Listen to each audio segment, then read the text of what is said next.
Mwimbaji, ishi wimbo, sio kuimba tu.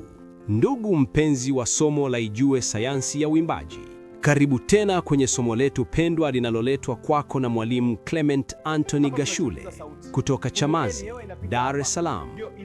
Mtangazaji wako ni mimi Hosea Nengo kutoka studio za Nengo Media. Ni kuombe ubonyeze neno subscribe ili uwe wa kwanza kupata taarifa zetu, na share kwa watu wengine na comment kwa ushauri zaidi. Leo tutaangazia kipengele kinachosema mwimbaji, ishi wimbo, sio kuimba tu. Mwimbaji mpendwa, kumbuka kuwa kuimba sio tu kutoa sauti nzuri au kufuata melodi ya wimbo. Kuimba ni zaidi ya hapo, ni kuingia ndani ya ujumbe wa wimbo, kusikia moyoni na kuiacha roho yako izungumze kupitia sauti yako.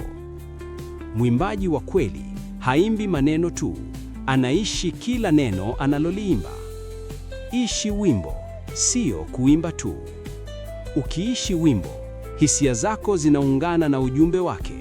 Furaha ya wimbo inakuwa furaha yako, huzuni yake inakuwa huzuni yako, na tumaini lake linakuwa pumzi ya moyo wako.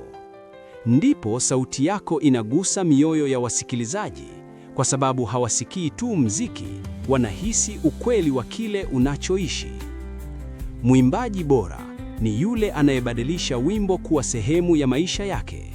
Hivyo kila unapopanda jukwani au kusimama mbele ya kwaya, usiimbe kama mtu anayesoma maneno kwenye karatasi.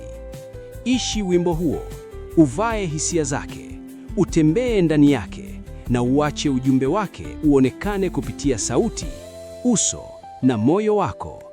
Ndipo utaelewa kwamba uimbaji sio kazi ya sauti pekee, bali ni safari ya roho. Asante kwa kuniazima sikio lako. Usisahau kubonyeza neno subscribe ili uendelee kupata taarifa zetu, na share kwa watu wengine na comment kwa ushauri zaidi. Sauti hii imeletwa kwako na mimi mtangazaji Hosea Nengo kutoka studio ya Nengo Media. Kwa ushauri zaidi, wasiliana na Mwalimu Gashule kwa namba hizi: 0782 201 686 au 0719 201 686. Asante sana.